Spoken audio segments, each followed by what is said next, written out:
welcome to the Album Man, and today I'm going to be doing a review of Slash's Apocalyptic Love.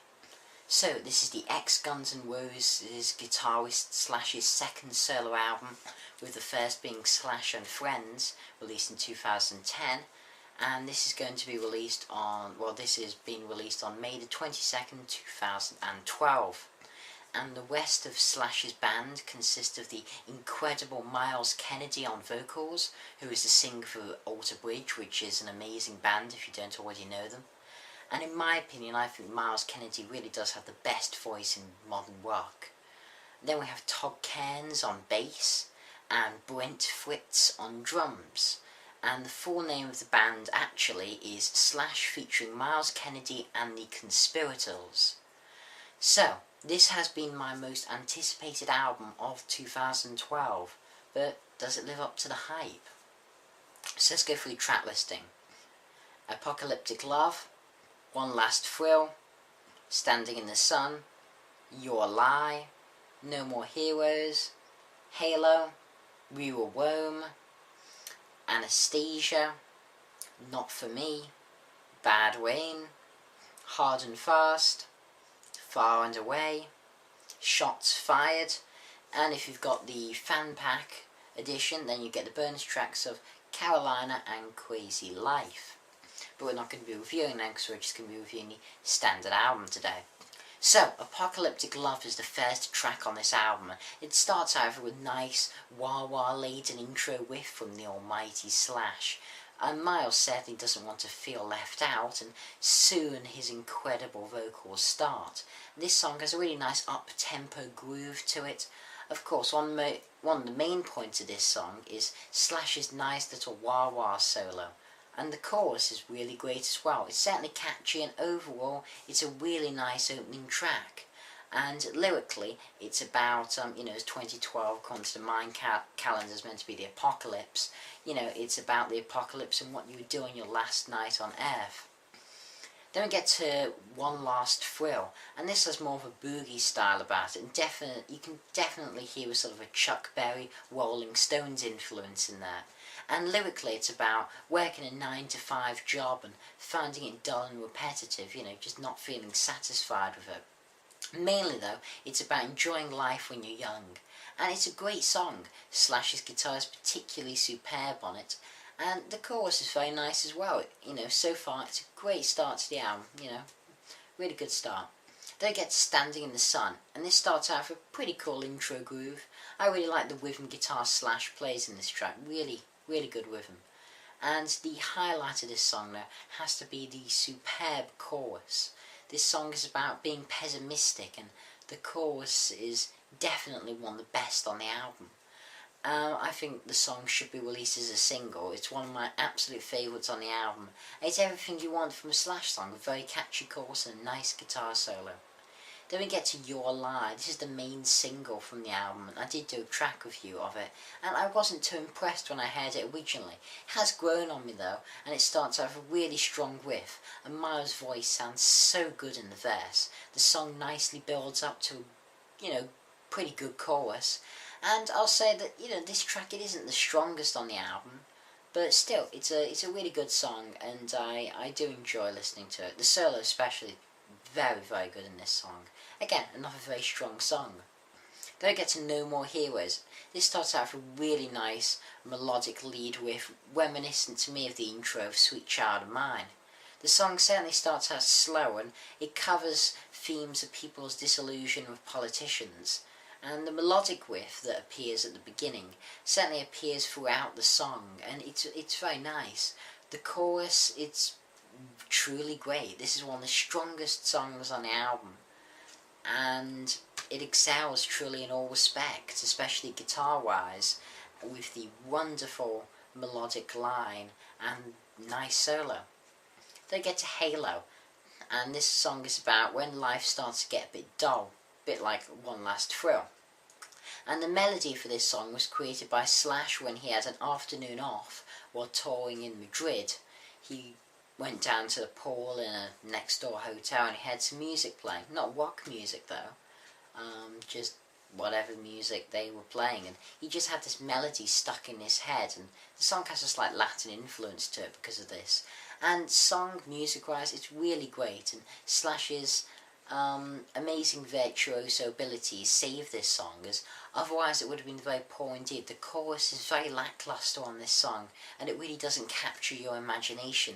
Myles does not do that great a job with this song, but Slash's guitar certainly does save it to be an okay song. It's not that good.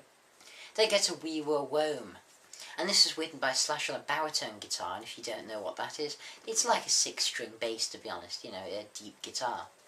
And it has a really interesting vibe and feel to it. Lyrically, it talks about sort of where all the rock bands gone, and how rock appears to be, you know, it's not half as popular as it used to be about 20 years ago and seems to be dying. It has a fairly up-tempo beat to it, but yet somber lyrics. It's a very interesting it's a very interesting combination which fits together very nicely, and it makes it a strong song. The guitar solo especially screams to me GNR.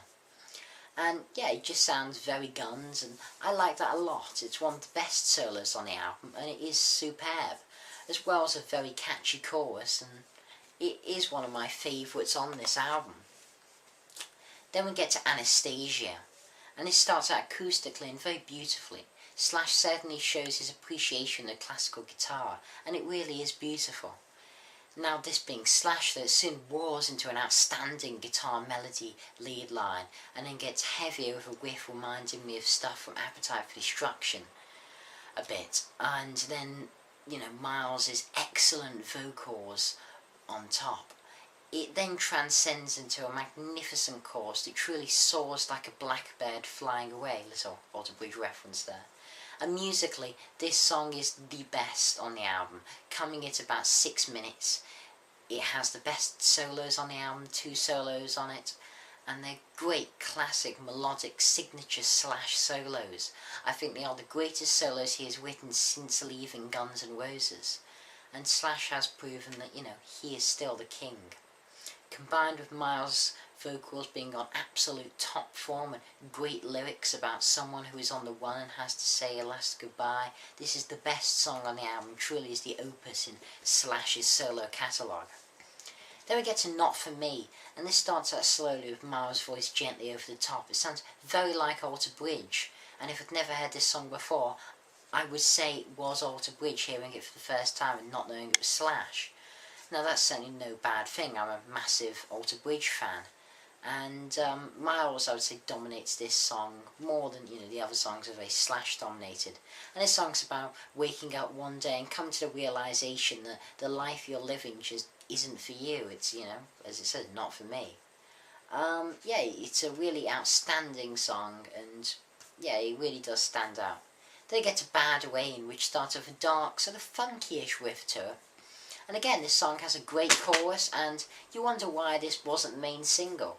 It certainly shouldn't have been hidden towards the end, even if lyrically it's a bit tongue-in-cheek and pokes a stick at the Twilight craze which has been sweeping the world.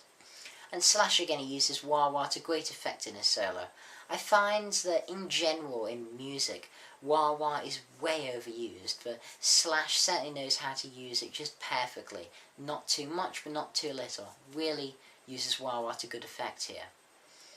Then we get to Hard and Fast, and this was written in about 30 minutes according to Slash. It certainly has a real driving rock and roll vibe to it, and it really is a in-your-face, fast-paced song with a lot of energy to it. It's a great track. Then we get to Far and Away. It's a ballad, and, you know, I mean a true ballad. It has a slow, bluesy, mournful feel to it, and Myles' voice is very good at ballads, and particularly shines during this song. It's a nice ballad, nothing too special, but, you know, it's nice. And Slash's solo is particularly great here, and has a really nice bluesy flair to it. They get to Shots Fired, which is the last track on this album. It's about a guy who was walking around clipping people near where they recorded the album in LA. It has a real 80s vibe to it, and, you know, as I'm a massive 80s rock fan, I like this vibe to it. It's really only noticeable in the chorus, but still, it's nice, and it's a, you know, it's a good song to end the album on. You know, it's a strong song. So in conclusion then, I certainly like the way this album was recorded. It was recorded live. You know, as in the guitar, bass and drums are all in the same room playing when it was recorded.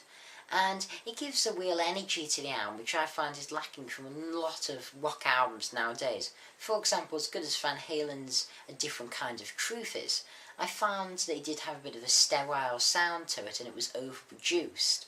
But this has a rawer sound to it, and I really do appreciate that in a rock album. Though, there is a downside, well, not a downside to that, but there is a problem with this album I do have, fundamentally. It's the mixing, to be honest. I believe that the mixing was off. I liked the way the instruments sounded and thought the way the drums, bass and guitar mixed was nice. Bass could have been turned up a little bit. I didn't really ever notice the bass at all. Would have been nice to turn it up a bit.